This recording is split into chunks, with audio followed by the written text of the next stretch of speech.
subscribers. இன்னைக்கு நாம காரசாரமான மட்டன் பெப்பர் ரோஸ்ட் எப்படி பண்றதுன்னு பார்க்கலாம்.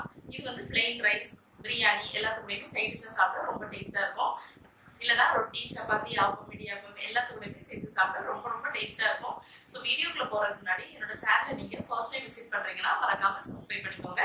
கூடவே பக்கத்துல இருக்க பெல் ஐகானை கிளிக் பண்ணிக்கோங்க. சோ தட் நான் எப்ப வீடியோ போட்டாலும் உங்களுக்கு நோட்டிபிகேஷன் தவறாம கிடைக்கும். இப்போ மட்டன் பெப்பர் ரோஸ்ட் பண்றதுக்கு தேவையான பொருட்கள் என்னெல்லாம் பார்த்துடலாம்.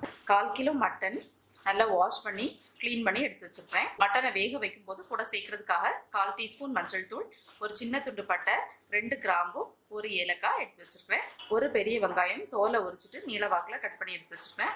ஒரு தக்காளி பொடியா கட் பண்ணி எடுத்து வச்சிருக்கேன். 1 டீஸ்பூன் இஞ்சி பூண்டு பேஸ்ட், ஒரு பச்சை மிளகாய் நீல வாக்கில் கட் பண்ணி எடுத்து வச்சிருக்கேன்.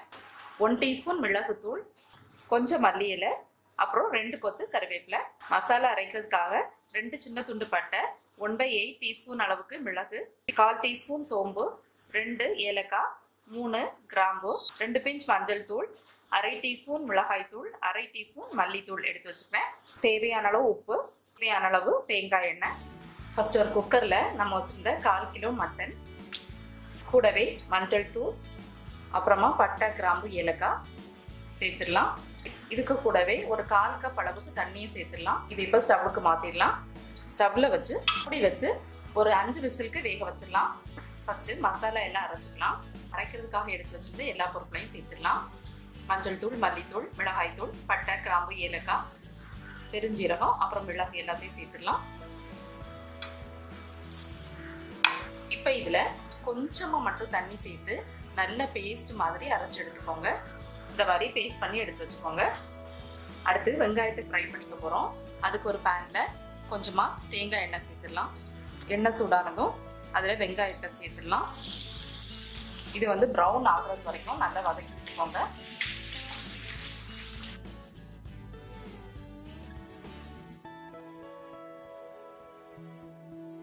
இப்ப பாத்தீங்கன்னா வெங்காயம் நல்லா வதங்கி ப்ரௌன் ஆக ஆரம்பிச்சிருச்சு. இதை வெளியே எடுத்துடலாம்.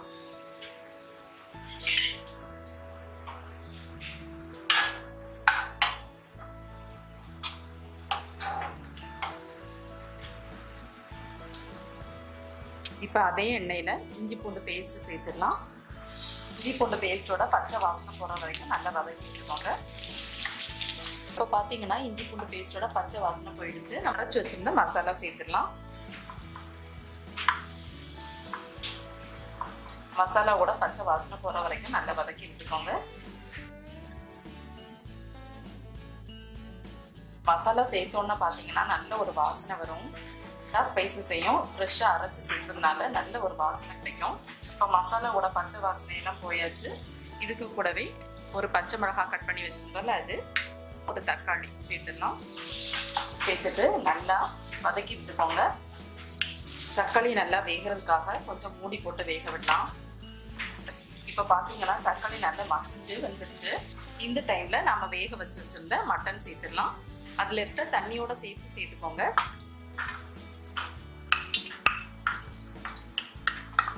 சேர்த்துட்டு நல்லா மிக்ஸ் பண்ணி விட்டுக்கோங்க.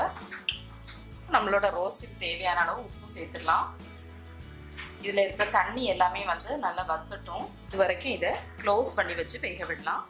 பார்த்தீங்கன்னா நம்மளோட ரோஸ்ட் வந்து நல்லா வத்தி ஒரு திக் கிரேவி கன்சிஸ்டன்சிக்கு வந்துருக்கு. இந்த டைமில் நம்ம ஃப்ரை பண்ணி வச்சுருந்த ஆனியன்ஸ் சேர்த்துடலாம்.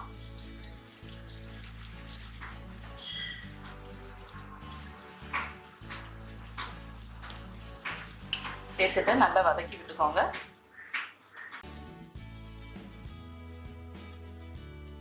இதுக்கு கூடவே கொஞ்சமா மல்லி இலை, அப்புறமா கொஞ்சம் கறிவேப்பிலை சேர்த்துக்கலாம்.